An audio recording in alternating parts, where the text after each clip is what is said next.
Bonjour, je suis Stella Warnier et vous écoutez la 2e saison de Raconte-moi un commun. Chaque semaine, je reçois une personne qui m'a inspirée pour partager un récit d'entraide, de soins, de mise en commun et de bâtir le quotidien dont on rêve. Pour soutenir le balado et me permettre de continuer à mettre en lumière les communs, abonnez-vous, commentez, faites circuler les épisodes et pour 5$ par mois sur Patreon, vous pouvez m'aider à poursuivre le projet. Pour comprendre c'est quoi, les communs, je vous invite à écouter l'épisode d'introduction du balado. J'ai hâte de vous partager toutes ces histoires, parce que créer du lien et se libérer de l'individualisme, c'est ensemble qu'on peut le faire.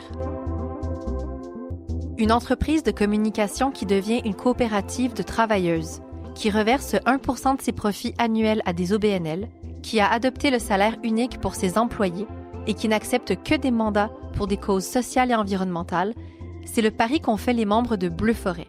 Geneviève a cofondé Bleu Forêt avec une amie en 2017 et a fait la transition vers le modèle coopératif en 2022. Pétillante, pleine d'énergie et surtout foncièrement ancrée dans ses valeurs, elle a à cœur la santé mentale des travailleuses et s'investit dans son village de Saint-Élie de Caxton. Dans cet épisode avec Geneviève, on parle de capitalisme internalisé, de trouver la cohérence avec nos valeurs dans notre emploi, de la valeur du temps, de sobriété numérique et de cultiver la joie militante. J'espère que ça vous inspirera. Bonne écoute! Geneviève Rajotte-Soriol, bonjour. Bonjour Stella. On s'est rencontrés hier au repas de la coop La Charrette, ici à Saint-Élie, parce que ton chum Thierry en fait partie. On a fait un épisode, lui et moi, la semaine dernière pour parler du four à pain. Geneviève, t'es membre fondatrice de la coopérative en communication Bleu Forêt. T'es habitante de Saint-Élie. T'es maman. Tu t'impliques dans Mère au front. Quelles valeurs sont fondamentales pour toi? J'ai envie de piger dans les valeurs de Bleu Forêt qu'on a justement réactualisées il y a pas longtemps, lac à l'épaule. Je dirais l'engagement puis le plaisir. Puis pour moi, j'ai la chance que l'engagement se fasse toujours dans le plaisir, que ces deux valeurs-là soient intimement liées. Je trouve que dans toutes les sphères de ma vie, ce que je fais, c'est de manière engagée. Donc, il y a de l'engagement dans le travail, il y a de l'engagement dans notre vie en communauté, dans le village, dans l'école, dans tout ce que je fais. Il y a cette forme-là de... C'est comme si tout est politique, finalement. Ouais. Mais vraiment dans un enthousiasme. J'ai lu un terme récemment, c'était le positivisme rebelle. Je trouvais ça beau. Ouais. J'étais comme, OK, on a le droit d'être joyeux, on a le droit d'être positif, mais pas de manière naïve, de manière engagée. Ouais. Ben, je pensais justement au terme de joie militante pendant que tu parlais. Absolument. Ouais, je pense que ça me caractérise dans mes valeurs, mais aussi dans ma posture. Ouais, ben je confirme là, depuis qu'on s'est rencontrés, t'es très très souriante, puis on parle de choses très politiques avec beaucoup de joie, d'enthousiasme. Justement, en 2017, t'as participé à fonder Bleu Forêt avec Sarah Drolet-Laflamme, une amie avec qui vous vous êtes lancée dans l'aventure pour créer une agence de communication qui ne prend que des projets en environnement. C'est une entreprise qui est devenue par la suite un commun, ce qui est plutôt rare. C'est quoi la mission de Bleu Forêt? Notre mission depuis le début, c'est de mettre la communication au service du bien commun. Puis c'est une mission qu'on n'a jamais changée parce qu'elle est toujours d'actualité. Au départ, effectivement, on prenait que des mandats dans le domaine de l'environnement. Sarah et moi, on est double formés en com et en environnement, donc c'était deux passions qu'on alliait. Puis dès le départ, on s'est dit, on essaie-tu de faire des mandats seulement dans ce domaine-là, puis pas pour des entreprises privées? Parce qu'on n'avait pas envie de vendre des choses ou vendre des services, on avait envie de vendre des causes, de faire rayonner des projets dans lesquels on croyait. On a fait ce pari-là, puis on n'a jamais manqué de travail, là, je touche du bois à ce jour, 9 ans plus tard. Depuis, on a élargi quand même nos champs de compétences. Faut dire qu'on est passé de 2 à 7. Donc, maintenant, on prend aussi des mandats dans le domaine de la justice sociale, de la santé des collectivités. Puis, tu sais, au final, toutes ces causes-là sont liées. Mais toujours pour des territoires, des municipalités MRC, des OBNL, d'autres coops. Donc, ils ont vraiment des projets qui œuvrent, eux, pour le bien commun. Puis, on a envie d'en faire parler. Wow! À la base, donc, c'était pas une coopérative. Qu'est-ce qui a mené à cette volonté de créer une coop à la base d'une entreprise? Ouais. Au départ, on était une société en collectif, donc on était 2 travailleuses autonomes qui opéraient sous le même nom, qui mettaient en commun toutes là, les mandats, les profits, les risques, les stress, les succès, etc. Rapidement, il y a Andréane qui s'est jointe à nous. Puis là, on avait entendu dire qu'à partir de 3, on pouvait être une coop de travail, mais on n'avait aucune idée de ce que c'était. Les années ont passé, ça a grossi un peu. Un moment donné, on avait des employés. Puis là, on se disait, ça devient comme trop gros pour être des travailleuses autonomes, parce que là, nos maisons sont en garantie. Si jamais ça plante, on n'a pas accès au chômage. Fait qu'on s'est dit, bon, on pense qu'on a atteint un point où on a envie que l'entreprise devienne une personne morale. Fait que là, on avait 2 avenues devant nous, soit s'incorporer, ce qui faisait pas de sens pour nous parce que nos clients, c'était pas des Inc. Ouais, c'est ça. On se disait, c'était un peu bizarre de dire, on veut pas travailler avec des entreprises privées, mais on en est Nous, on qu'une. le devient, ouais. Exact. Donc là, on s'est mis à s'informer sur c'était quoi le monde de la coopération, c'était quoi une coop de travail, qu'est-ce que ça voulait dire. Ça a été une longue réflexion dans laquelle on a réalisé qu'on avait beaucoup de capitalisme intériorisé.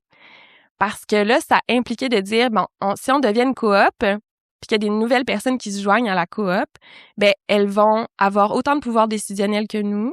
Ouais. Elles vont, bénéficier dans le sens où ça va nous appartenir toutes de manière égale. On n'aura pas une espèce de reconnaissance d'avoir bâti ça, puis d'avoir travaillé pour monter notre liste de clientèle, nos services, etc. Puis ça, c'était dur à laisser aller? Ben, c'était confrontant, même dans des discussions avec nos familles, de dire, OK, mais là, tu pourras jamais vendre ton entreprise à la fin de ta carrière pour te payer ta retraite, mettons. OK, ouais. C'est comme ça va toujours valoir $0. La seule manière de faire de l'argent dans une coop de travail, c'est d'y travailler. Donc, tu peux pas faire travailler les autres pendant que toi, tu en récoltes les profits. Mais ça fitait avec nos valeurs, toute la gouvernance de la coopérative, ça fonctionnait aussi avec comment on prenait déjà nos décisions, tout ensemble. Donc, on a fait le saut. Puis honnêtement, on a comme hésité longtemps, mais quand on l'a fait, on était là, voyons qu'on n'a pas fait ça avant. C'est tellement nous. Et on est entré aussi dans une espèce de monde où là, on a réalisé à quel point il y a de la solidarité en coopérative. Il y a des groupes de discussion, d'échanges. Tu sais, nous, on s'est fait aider par d'autres coops qui étaient passés là avant nous, qui ont partagé leur expertise. Puis là, nous, on redonne aussi des coops des gens qui viennent nous rencontrer, on leur partage notre parcours, etc. Fait qu'il y a vraiment, c'est un monde tripant, l'économie sociale. Ouais, et puis c'est un choix qui vous a ouvert les portes de ce monde-là auquel vous auriez jamais eu accès si vous étiez devenu une entreprise privée. Ben oui, absolument. Donc, 0 regret. Oh, wow. Et quand, en 2022, vous faites cette transition vers la coopérative, vous êtes 3 membres à ce moment-là, c'est quoi l'impact que ça a sur vos dynamiques, s'il y en a un?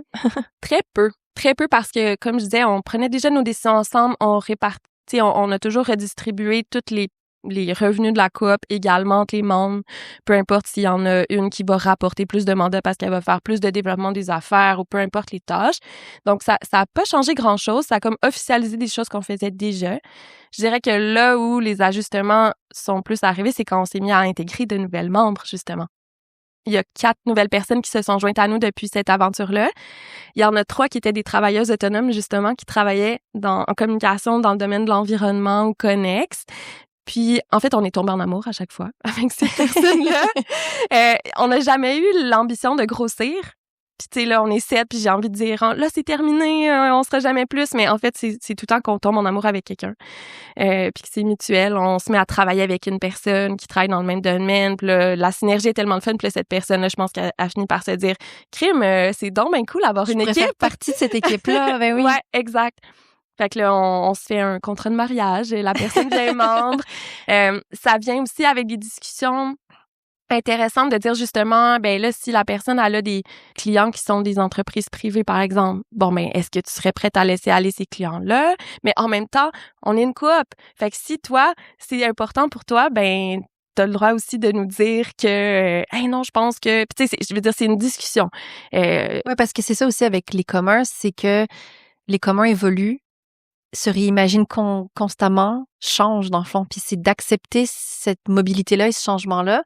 Où est-ce que vous tracez la ligne entre justement le fait d'évoluer avec l'apport extérieur des idées des gens qui arrivent, qui intègrent, et vraiment, non, ça, c'est notre mission. On se doit de continuer à la respecter. Exact. On veut rester intègre à ce qui fait notre couleur à la base. Puis, tu sais, je pense que ça se fait de manière très organique au fil des discussions. Tu sais, on est super ouverte à dire, ben, tu sais, ça va devenir ton entreprise à toi aussi. Fait que t'amènes tes couleurs, t'amènes tes idées. On prend nos décisions par consentement. Donc, il y a jamais de vote qui se donne. C'est vraiment, est-ce que quelqu'un a une bonne raison de s'opposer? puis on va discuter jusqu'à temps que c'est ça, il y a consentement. Donc oui, les membres amènent leurs couleurs, amènent des nouveaux sujets, de la nouvelle clientèle, des nouveaux processus aussi. On est bien plus efficace qu'on était parce que là, je sais pas, il y en a une qui a un outil de travail super performant qui va l'amener dans la coop. Mais je pense qu'il y a aussi les personnes qui sont venues vers nous, ils venaient parce que ça leur plaisait, ces valeurs-là, puis cette espèce d'engagement-là, quand même très bold, là, de dire, on trace cette ligne-là. Fait que ça... surtout dans votre domaine, parce que peut-être, moi, c'est un domaine que je connais pas très bien, mais pour mettre en perspective, est-ce qu'il y en a beaucoup d'autres agences de communication au Québec qui ne se concentrent que dans le domaine de l'environnement? Il y en a de plus en plus. Il y en avait très, très peu quand on a créé Bleu Forêt. Il y en a quelques-unes. Il y a d'autres coopératives aussi qui sont des agences de com. Ça, c'est chouette. On a créé ensemble le collectif des coops créatives l'année dernière au Sommet de l'économie sociale. Puis c'était un peu l'idée, justement, de partager nos bonnes pratiques, de savoir qui fait quoi. Tu sais, des fois, nous, on reçoit une demande, c'est pas tout à fait dans nos cordes. On aime bien mieux référer une autre coop. Rediriger, oui, exactement. Puis ça peut nous permettre aussi de prendre des plus grands mandats parce que on va soumissionner ensemble en mettant nos forces ensemble. Donc, je pense que c'est quelque chose qui grossit. Par contre, là où ça devient un peu embêtant, c'est que j'ai l'impression que tout ce qui est communication d'impact, impact social des entreprises, c'est quelque chose qui gagne en popularité pour le meilleur et pour le pire. C'est-à-dire que, oui, les gens ont conscience. Je pense que dans le monde de la pub, dans le monde des agences de com', il peut avoir une perte de sens, là, tu sais, de dire... j'ai entendu des témoignages de gens qui disaient... tu sais, d'une part, je fais des campagnes de marketing pour le Black Friday pour vendre des cochonneries. Puis de l'autre part, j'ai mes enfants puis je suis éco-anxieuse pour leur futur. Ouais. Fait qu'il y a cette perte de sens-là. Fait que je pense qu'il y a de plus en plus de gens en com qui ont envie de recherchent une cohérence, en fait. Exactement. Finalement. Mais il y a aussi une espèce de popularité où là, tout le monde dit qu'il fait de l'impact puis c'est difficile de savoir qu'est-ce qui est vrai, de qu'est-ce qui est juste. Mais il y a un côté très greenwashing aussi des entreprises qui prétendent être justement là très... Exactement. Très consciente écologiquement, etc. Puis finalement, c'est ça, c'est juste une autre forme de marketing. Là. Voilà. Fait que nous, en refusant de travailler avec ces entreprises-là, c'est comme si on s'enlève cette espèce de travail-là de dire, on va aller fouiller, s'assurer qu'ils sont, tu sais, que c'est vrai et tout. Tu sais, nous, on travaille avec des organismes qui aident des personnes en situation d'itinérance, avec des municipalités qui font leur plan climat. Donc, on n'a pas d'examen à faire pour s'assurer que, tu sais, l'intention est bonne. On le sait d'entrée de jeu. Ouais. Puis, on en parle beaucoup dans ce balado en général du fait que c'est pas parce que une coopérative existe qu'elle est automatiquement un commun. Peut-être que des gens peuvent nous écouter et se dire, pourquoi est-ce qu'en ce moment, ce dont on parle, c'est un commun, là, parce qu'on parle quand même d'une entreprise de communication, là, d'une coopérative de communication. Ce qui, pour moi, en fait vraiment un commun. Bon, déjà, on l'a nommé, vous avez vraiment une autogestion.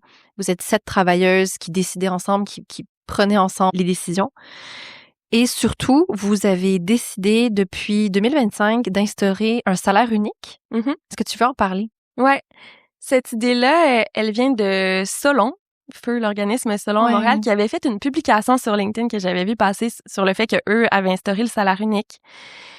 Puis pourtant, dans leur entreprise, il y avait des gens qui avaient énormément d'expérience de travail, il y avait des gens qui sortaient de l'école. Puis ça m'avait bousculé, un peu de la même manière que quand j'ai découvert la coopérative, ça m'avait bousculé. Là, j'étais comme « wow, OK. » On peut faire ça. Ouais. Puis chez Bleu Forêt, on a un peu l'idée de dire, si on voit une pratique inspirante dans une autre organisation, on essaie de l'intégrer. OK. Pour être tout le temps comme laisser cet à l'avant de la d'évoluer. parade. Puis on se dit, on peut-tu être la plus meilleure coop? Fait que cette idée-là a fait son chemin.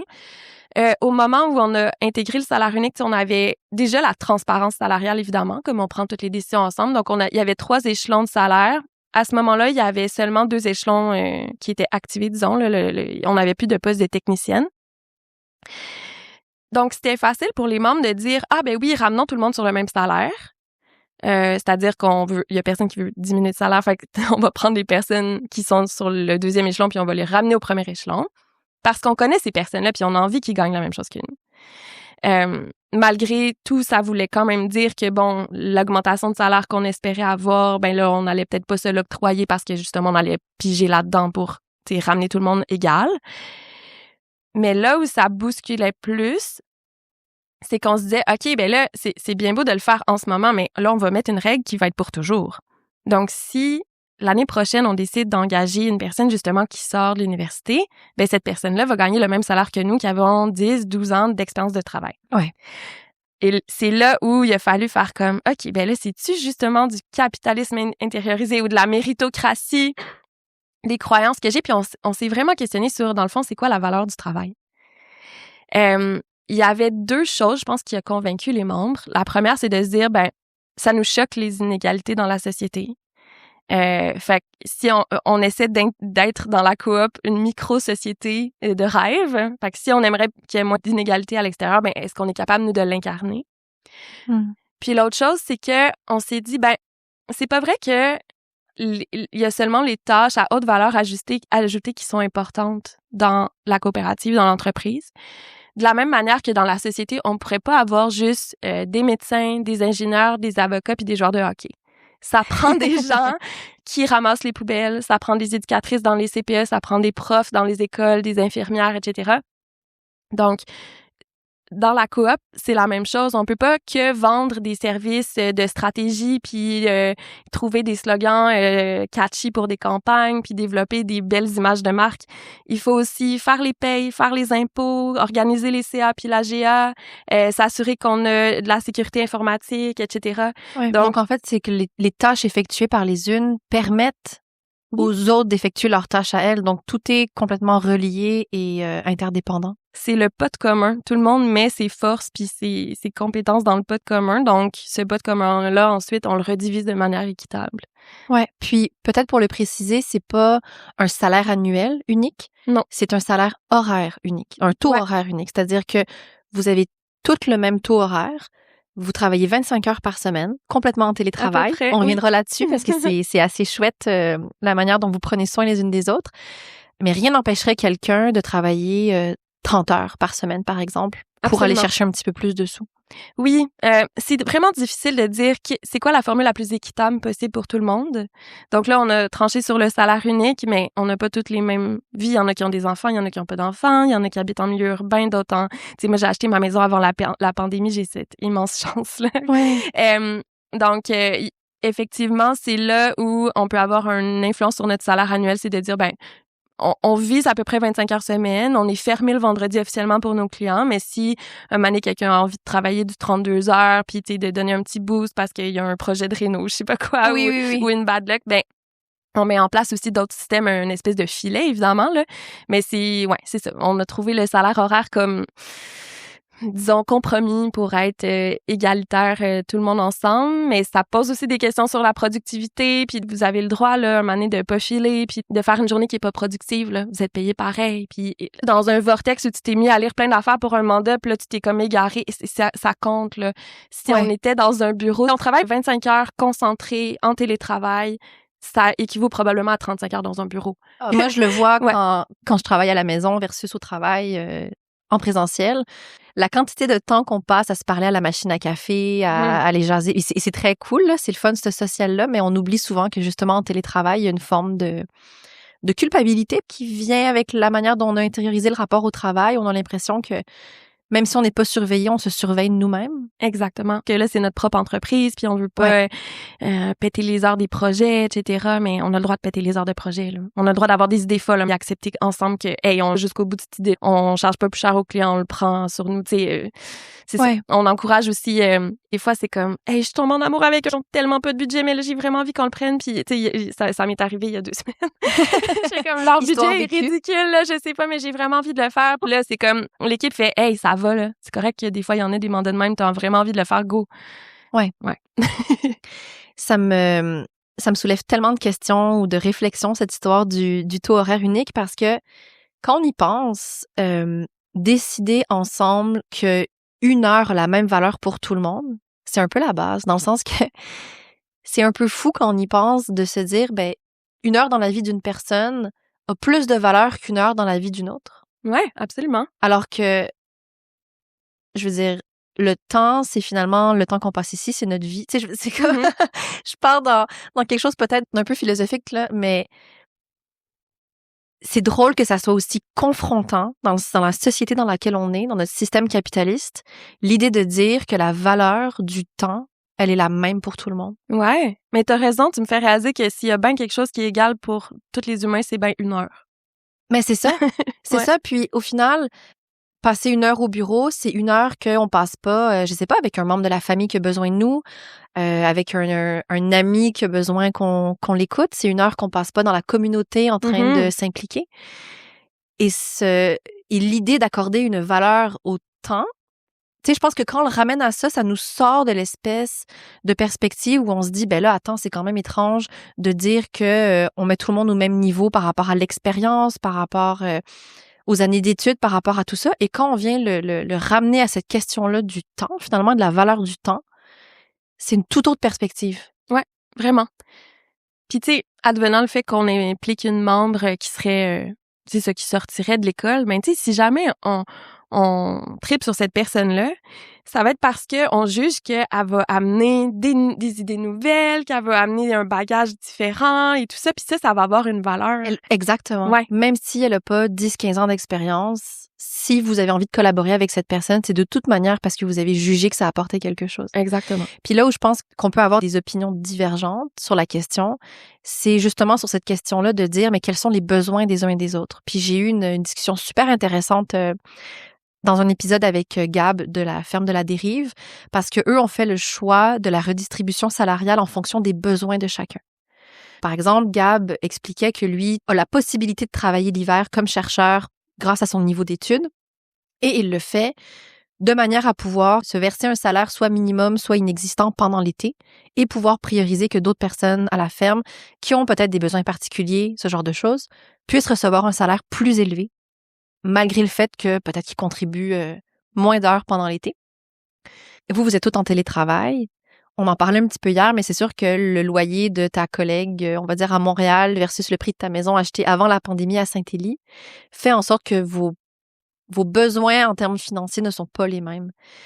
Je sais pas qu'est-ce que t'en penses ou si c'est quelque chose que tu vois, crois que vous avez peut-être rediscuté. Ouais, c'est un autre modèle auquel j'avais pas pensé. Peut-être qu'on va se reparler dans 2 ans. Je vais dire, tu vois, ça nous a tellement inspiré cette idée-là que finalement, on est rendu que c'est selon les besoins puis le niveau de vie. Tu sais, je nomme quand même qu'on est privilégié, là. On est dans un milieu où tu sais, notre salaire est intéressant puis il nous permet justement de travailler 4 jours semaine. On a aussi d'autres manières de reconnaître, tu sais, pour nous, c'est super important, la conciliation travail-tout.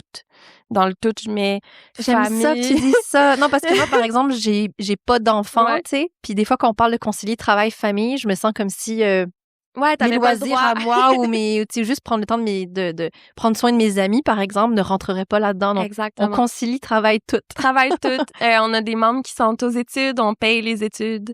On a des membres, j'ai une collègue Andréane qui, elle a une fermette, là. Fait que là, l'été, elle a un immense jardin, elle a des poules. Ben, t'as 3 jours semaine l'été pour se consacrer à ce projet-là. Moi, l'année passée, j'ai eu l'immense chance de prendre un congé sabbatique pour aller passer du temps en plein air en famille pendant 1 an, pendant que mes enfants étaient jeunes. Donc, on veut jamais que T'es allée où? On a fait le tour des États-Unis, chose qu'on ferait pas en ce moment. On est allé juste avant mais que c'est tout pète, cool. et du Canada. Ça a été extraordinaire. On est en train de réfléchir à notre prochaine aventure dans quelques années. Puis, tu sais, quand je l'ai annoncé aux filles qu'on repartirait peut-être dans 4-5 ans, c'est que la coop ne doit jamais être une contrainte à réaliser nos rêves, s'impliquer dans notre communauté. Aussi, on reconnaît les heures de bénévolat que nos membres font à l'extérieur du travail. OK. Donc, c'est des heures, on les calcule justement, on les écrit dans un fichier, puis quand on a une ristourne à la fin de l'année, si on a une ristourne, on redistribue un surplus. C'est au prorata des heures travaillées, mais on inclut les heures de bénévolat dans les heures travaillées, juste pour encourager. Il y a aussi du bénévolat qui se fait à l'intérieur de la coop. Donc, en tant que membre de la coop, on peut siéger sur différents conseils d'administration dans notre communauté quand on juge que ça va bénéficier à la coop. Oui, puis ça fait partie de la diffusion de vos valeurs aussi, de votre mission. Oui, c'est ça. Wow.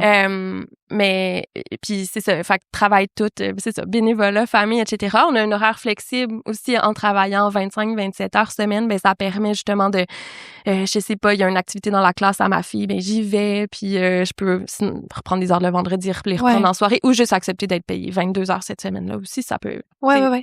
C'est vraiment très, très flexible. C'est vraiment une décentralisation de la place du travail dans la vie. Puis je trouve ça intéressant quand tu dis, il faut pas que la coop devienne une contrainte au reste de nos vies, de notre quotidien. C'est très rare que le travail n'est pas une contrainte. Habituellement, on organise la vie autour de notre travail. Ce qu'on réalise, même si c'est vraiment pas pour ça qu'on le fait, c'est que nos engagements personnels, notre implication, tous nos loisirs, là, tu sais, tout ce qu'on fait à l'extérieur du travail finit par bénéficier à la coopérative. Parce que, j'ai rencontré telle personne en étant dans tel projet citoyen, puis là, finalement, lui, avec son autre chapeau, il nous engage. Ou j'ai eu telle idée en faisant du ski de fond parce que là, je suis arrivée à tel lieu. Tu sais, c'est comme si le travail est vraiment décloisonné, puis tu sais, je travaille avec mes amis. Il y a comme, c'est ça, il y a une espèce de... Les frontières entre le travail puis le reste de la vie sont plus poreuses. Ouais. À une époque où quand même on nous demande de laisser notre personnalité ou nos problèmes ou notre vie personnelle à la porte quand on rentre dans l'entreprise pour mettre notre chapeau d'employé puis exécuter nos tâches et repartir. Là. En tout cas, c'est pas comme ça forcément partout, mais il y a une culture du travail qui est très proche de ça. Là. Tellement une culture du burn-out. Tu sais, tu parles de problèmes personnels, mais on le voit d'une part en agence de com. Tu sais, moi, j'ai jamais travaillé dans une agence de com parce que ça m'a jamais attiré à cause de cette réputation-là très presse citron, c'est ce qui, je pense, peut être un milieu toxique. Là. Je sais qu'il y a des magnifiques agences, mais je pense que c'est un milieu quand même où il y a beaucoup de burn-out. Puis on est aussi entre ça puis le milieu communautaire parce qu'on a beaucoup de clients dans le milieu communautaire.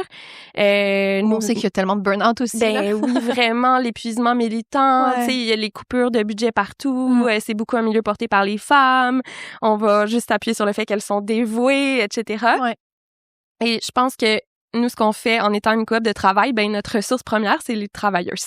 T'sais, on a des travailleuses, puis on a des ordis, puis des logiciels. Et en étant en télétravail, comme tu le disais tantôt, ça serait très facile d'être chacune dans sa bulle, d'être en mode productif, puis de l'échapper quand il y en a une qui va pas bien parce qu'on on se voit pas souvent. T'sais, on essaie de se voir quelques fois par année quand même en personne, tout le monde, plus entre nous le plus souvent possible. Mais on a vraiment structuré des moments informels tout en étant à distance. Donc, le lundi, on a une rencontre qui dure presque toute l'avant-midi et le premier 45 minutes est consacré à se raconter nos fins de semaine. Oh, j'adore ça. Ouais. Donc, ça, c'est la première chose qu'on fait le lundi matin. Puis, au milieu de la semaine, on a une rencontre douce. Donc, on a une rencontre de 30 minutes où on n'a pas le droit de parler d'opération. C'est vraiment un petit check-up, comment tout le monde va. Puis là, c'est le moment de dire « Hey, moi, je suis super stressée, j'ai telle rencontre, y a-t-il quelqu'un qui peut m'aider? » Ou « Hey, moi, c'est vraiment mollo, j'aurais de la place pour justement soutenir une collègue. » Ou « Hey, moi, mes enfants, j'ai pas dormi de la nuit, mes enfants tous. » Ou genre, « J'ai un potin, j'ai un bon commentaire d'un client. » Ouais. Puis il y a ça dans des rencontres douces, des rencontres douces, ouais, mon Dieu. Puis on a beaucoup de vacances, on a des congés exceptionnels s'il arrive, je sais pas, de la mortalité, un divorce, quoi que ce soit. Donc on s'est mis aussi en place là des Vous êtes allé au-delà de ce que la loi oblige en termes de congés, qui est comme un peu ridicule. Là. Je me rappelle quand j'avais appris ça à l'université dans mes cours de droit, là, c'est comme, je me rappelle plus combien t'as le droit de jours de congés si ton enfant ou ton conjoint décède, mais c'est comme 2 jours. Genre, c'est terrible. Incroyable. Ouais, c'est ça. Fait il y a vraiment un grand souci de prendre soin les unes des autres, je pense. Puis tu sais, moi, je ferais jamais cette job-là toute seule. Impossible. Je serais tellement anxieuse. Ah ouais? Ouais, je pense que quand je recevrais un petit commentaire là que je sens que le client est peut-être déçu, je me remettrais complètement en question. Ouais. Je peux raconter peut-être une anecdote là, mais moi, à chaque fois que je vais livrer un concept ou un plan de com, j'ai un petit moment de breakdown où là, justement, je remets tout en question. Je me demande est-ce que ça va plaire, est-ce que c'est suffisant, est-ce que j'ai dépassé les attentes, est-ce que Puis là, le petit hamster se met à on. Puis mes collègues me connaissent tellement bien. Je suis allée voir Sarah l'autre fois, on s'est mis à chatter, puis j'étais comme je suis vraiment stressée, je présente ça tantôt, puis elle était comme Geneviève, je vais te ressortir le document dans lequel je compile tous les commentaires des clients que tu reçois positifs. Oh, puis là, elle m'a copié des commentaires. Elle était comme, je vais juste te rappeler que les gens sont tout le temps très satisfaits de ton travail. Ouais.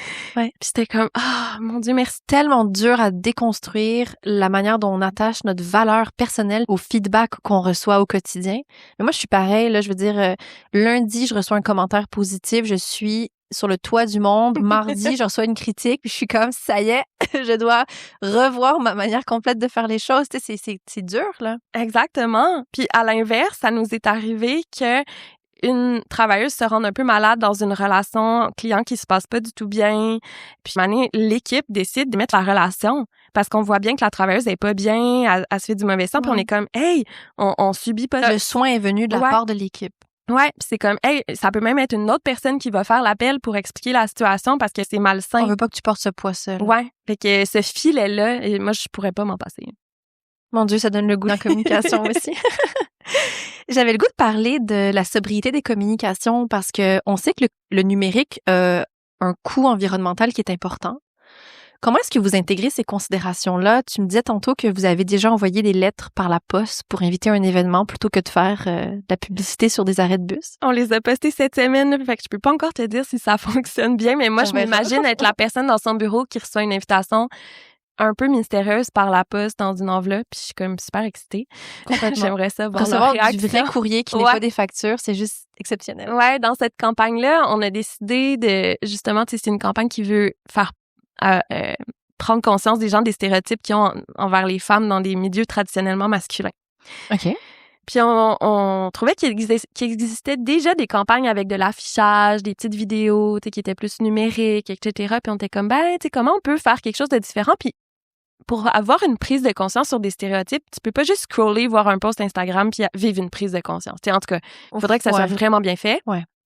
On se disait, comment on pourrait générer du bouche à oreille, puis vraiment comme, c'est ça, faire en sorte que les gens vivent quelque chose puis soient mis face à leurs propres stéréotypes. Donc, on va faire vivre aux gens une expérience dans une salle avec des costumes de pompiers puis de policiers, etc. et des vraies policières, femmes de la construction, etc. En tout cas, bref.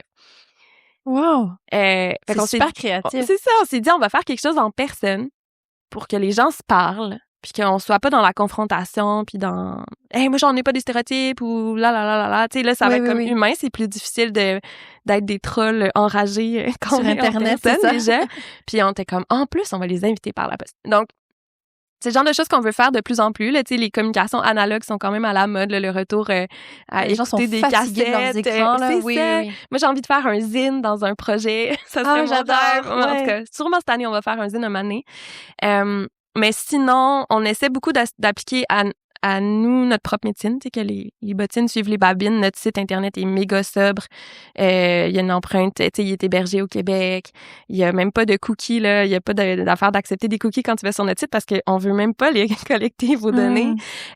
Donc, on essaie d'expérimenter nous-mêmes. Puis, on est beaucoup dans la sobriété. Tantôt, quand je parlais du burn-out dans le milieu communautaire, ben on a envie aussi d'aider ces organismes-là à dire « Hey, peut-être que t'as pas besoin de faire une infolette à chaque semaine, puis d'être sur TikTok et X et LinkedIn. Comme on va vraiment bien aller cibler à qui tu t'adresses, puis on va aller faire le ménage dans vos communications pour que vous cibliez mieux, communiquez moins mais mieux en fait. Vraiment. Ça me fait penser à ma mère ce que tu racontes parce que justement elle a beaucoup travaillé dans le milieu de la communication, dans un milieu qui était, on va dire, adjacent au milieu communautaire, et elle était responsable d'une infolettre et je pense que ça a été genre la pire année de sa vie de manière professionnelle parce que les gens réalisent pas le travail que ça représente. En plus, elle devait coordonner plein de départements qui devaient leur envoyer leurs visuels et leurs textes de l'infolettre. Elle mettait tout ça ensemble. Elle créait elle-même des textes aussi. Puis, tu sais, tout ça, tout ce travail-là, tellement intense pour que finalement, quand nous, on reçoit toutes les semaines, tous les mercredis ou je ne sais quoi, un courriel d'infolettre. Direct dans la corbeille. Mais direct dans la corbeille parce qu'on en reçoit trop.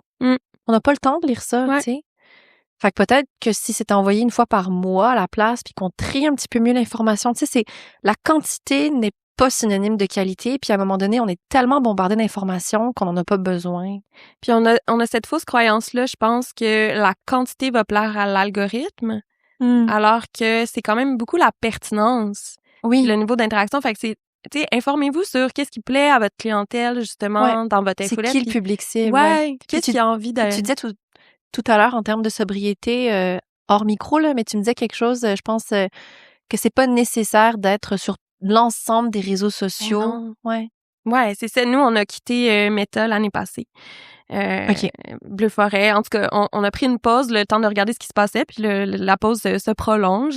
Là, on est rendu juste sur LinkedIn. On a réalisé, tu sais, sur Facebook, c'était beaucoup notre famille, notre entourage likait nos affaires. Puis on était comme, ben, tu sais, on leur dira en personne, là, qu'est-ce qu'on fait. Fait qu'on a juste gardé LinkedIn pour l'instant, puis on n'a pas remarqué, tu sais, une baisse de demande liée à ça. Ben là, le marché est difficile en ce moment, mais je pense pas que c'est ça qui a fait grand-chose. On n'a jamais été sur Instagram. Tu sais, on essaie de tester des affaires nous-mêmes, puis après ça nous permet de faire des recommandations à notre clientèle.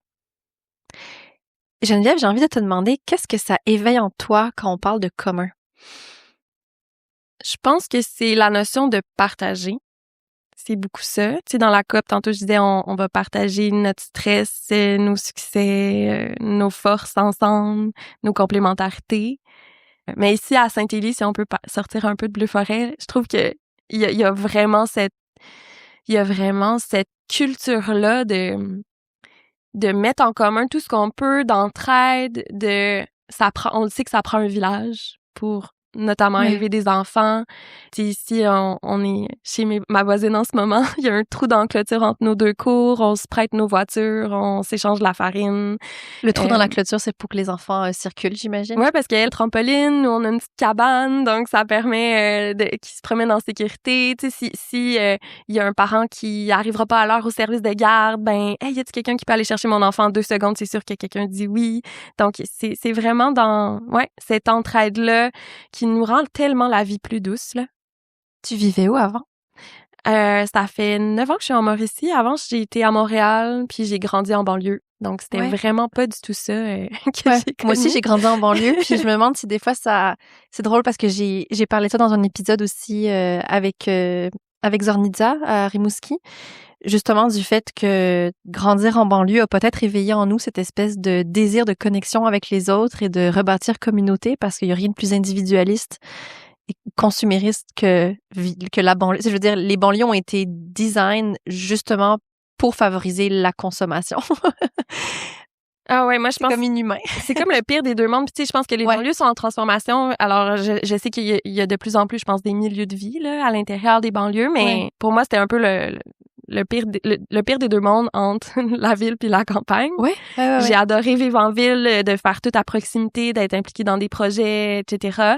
Ici c'est vraiment la proximité de la nature, mais c'est cette espèce de communauté-là. Tu sais, il y a tout le temps à Saint-Élie quelqu'un qui a un projet en tête puis qui va réussir à mobiliser du monde autour pour que ça se passe. Il y a cette espèce d'effervescence, de masse critique probablement aussi de gens qui ont cette vision commune de qu'est-ce que c'est la vie. Puis avec des enfants, moi j'ai trouvé ça tellement difficile. Là. J'ai eu mes enfants avec la pandémie. Tu sais, c'est tough, là. C'est faut que tu fasses tous les chapeaux, on vit ça tout seul. Mais cette communauté-là a rendu... Ça a vraiment changé la donne. Ouais, vraiment. Puis je trouve que ce que j'observe à Saint-Élie, en écoutant toutes vos discussions hier ou au souper également, avec la coop La Charrette, c'est comme j'ai l'impression qu'à Saint-Élie, t'as pas besoin de choisir entre la beauté de la nature et le fait de pouvoir tout faire quasiment à pied, d'avoir accès à des offres culturelles, à des événements...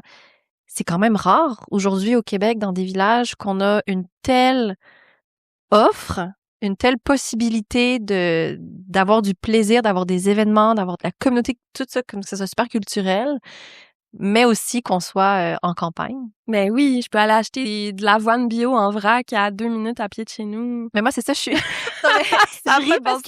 ris parce que justement, je suis allée à Vroom-Vrac hier, puis...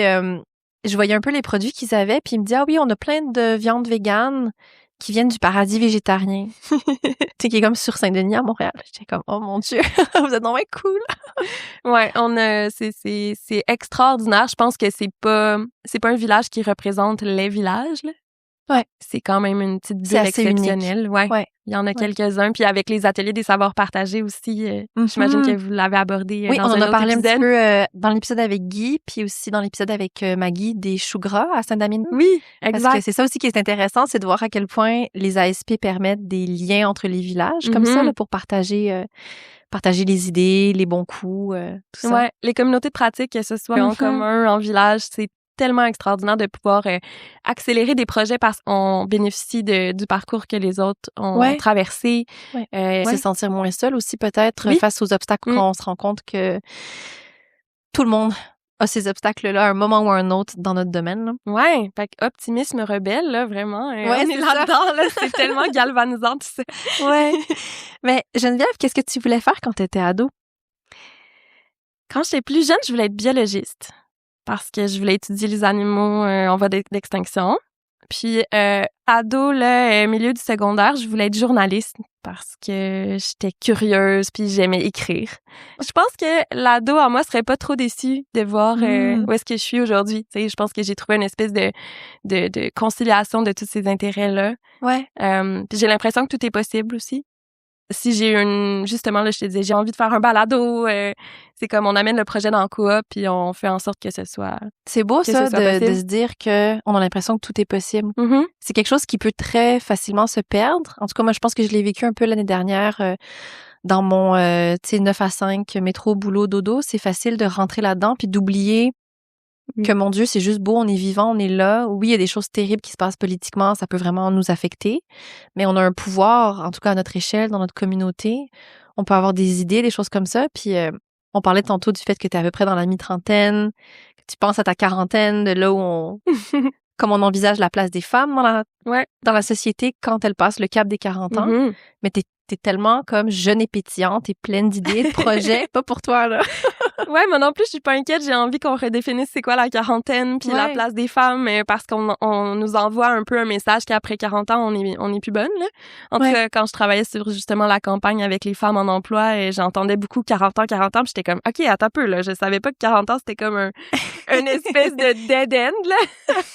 Puis moi, j'ai l'impression que ça va être une décennie absolument fantastique avec des enfants qui grandissent, des aventures encore plus périlleuses, puis une meilleure confiance en moi, des valeurs vraiment affirmées, cette communauté-là qu'on bâtit de jour en jour. Fait que ouais. Je me sens comme ça avec ma trentaine qui arrive dans 1 an, où je me dis, je suis encore la même petite fille, en fait, le même rêve, j'ai la même passion, j'ai le même feu en moi, mais je vais avoir plus d'expérience, plus de sagesse un petit peu, plus de moyens aussi. Ouais, donc, pour tout réaliser ça, puis ça augure bien. Mais ça m'amène à mes questions de la fin. Est-ce que tu sens aujourd'hui que tu es alignée avec tes valeurs? Oh mon Dieu, 100%. Oh wow. Ouais, 100%. Ben, tu sais, c'est pas parfait, là, puis des fois, j'achète des trucs emballés ou whatever, tu sais, c'est pas... Oh mon Dieu! C'est ça. Annulation. On va pas tomber dans la culpabilité, mais oui, puis quand je te disais que, tu sais, l'engagement faisait partie de toutes les sphères de ma vie, je pense que c'est un peu ça. Comme, je trouve que tout est cohérent. Puis la cohérence aussi, c'est important pour moi. Ouais, vraiment, vraiment aligné dans toutes les sphères de ma vie. Ça, c'est beau. C'est quoi une chose dont t'es fière? T'as rencontré ma fille hier? Oui. Loïse, j'ai 2 filles. Loïse, elle a parti la coop de la nature avec ses amis à l'école en première année. Parce que, je sais pas, elles étaient dans la cour d'école, ils ont vu des déchets, puis là, elles se sont dit, qu'est-ce qu'on fait? Fait qu'elles se sont mises à faire des pancartes, pas de déchets, protéger les milieux humides, ne détruisez pas la maison des animaux. Puis là, elle m'a dit qu'elles prenaient toutes leurs décisions ensemble. Je lui ai demandé si elles étaient une coop. Puis elle était comme, ah ben oui, on est une coop. Je vais consulter mes amis pour voir c'est quoi le nom de notre coop. Fait que c'est la coop de la nature. Je leur ai montré qu'on avait ce qu'il faut pour faire des photocopies à la maison. La mère de ses amies a une plastifieuse. Fait que là, on est allé, nous, on est des bénévoles de leur coop. On n'a pas le droit d'être membre. Puis on est allé installer des affiches au village. Elle a demandé à Thierry de faire une cabane pour les insectes en bois. Elles ont peinturé ça ensemble. Je trouve ça vraiment beau. Puis là, je lui ai expliqué. En fait, j'avais jamais expliqué à mes filles c'était quoi mon travail. Pour elles savent que je travaille avec mes amis devant un ordinateur, puis c'est à peu près ça. Puis je lui ai dit, hey Loïs, tu sais quoi, c'est ça ma job. Moi, je fais des affiches pour protéger la nature. Wow. Fait que je trouve ça beau qu'elle suive mes traces, puis qu'elle ait compris c'est quoi. Pour elle, une coop, c'est on prend nos décisions ensemble. Puis quand elle apprend qu'il y a un travail, c'est pas une coop parce que la personne a un patron qui décide. Elle est comme arc. Fait que bon, OK, j'ai peut-être fait un peu de propagande, mais je trouve ça beau. Mais t'as vraiment réussi à transmettre tes valeurs d'une manière que c'est son initiative, ça vient d'elle, c'est beau, là. Oui, vraiment, puis de l'avoir collaboré, ils font de la résolution de conflits, puis tout ça à petite échelle, je trouve ça elle a quel âge? Extraordinaire. Elle a 6 ans et demi. Ouais. C'est hot, hein? Très, très fière. Mon Dieu, j'aurais aimé être cool comme ça à 6 ans et demi, mais je pense pas que c'était mon cas. Ouais, y a de la relève. Je suis pas inquiète. J'adore. Pour ma dernière question, qu'est-ce que tu aimerais dire aux personnes qui nous écoutent puis qui entendent peut-être parler des communs pour la première fois? Mais tu sais, on a beaucoup parlé de travail aujourd'hui, comment on peut faire des communs dans le milieu du travail, puis je suis consciente que t'sais, on est super privilégiés là, de pouvoir faire tout ce qu'on fait puis de prendre ces décisions-là et de prendre soin de nous. Mais j'ai l'impression qu'il y a des choses qu'on fait chez Bleu Forêt qui peuvent quand même être reproduites dans un milieu syndiqué, dans une grande entreprise, ailleurs, puis de prendre soin des gens, puis comment on peut mettre la santé mentale peut-être, puis le bien-être des gens au cœur de notre travail. Fait que j'ai envie de dire que c'est possible de faire des petits changements aussi, même si c'est pas comme OK, je vire sur le top puis je crée une coop, là. Ben, c'est ça, quand on dit que les communs, c'est surtout les manières d'être et de faire, ce sont les pratiques, c'est pas forcément c'est quoi la ressource ou la structure autour, là, c'est ça. C'est des manières de se déconstruire de ce qu'on a internalisé du capitalisme, puis d'avancer avec ça. Mais c'était tout pour mes questions. Merci beaucoup, Geneviève, d'avoir accepté de faire l'entrevue. Puis on fait un peu ça à l'envers aujourd'hui parce qu'on enregistre ce matin, mais c'est ce soir que je vais dormir chez toi. J'ai super hâte d'y aller puis de rencontrer un peu plus tes filles aussi. Donc, un grand merci d'avoir participé. Merci Stella. Merci beaucoup. Si cet épisode a résonné avec vous, je vous invite à le partager avec quelqu'un de votre entourage qui pourrait avoir besoin d'espoir, besoin d'y croire, pour qu'on y arrive ensemble. Si vous avez aimé la discussion, n'hésitez pas à mettre 5 étoiles, laisser un commentaire. Ça aide à propulser le balado et à donner de la visibilité aux histoires inspirantes des gens qui changent le monde, une initiative à la fois. Finalement, si vous avez envie de vous impliquer dans des communs, d'en jaser, de participer à la vie collective, j'espère que cet épisode sera une petite étincelle qui nourrira votre élan. Merci pour votre écoute.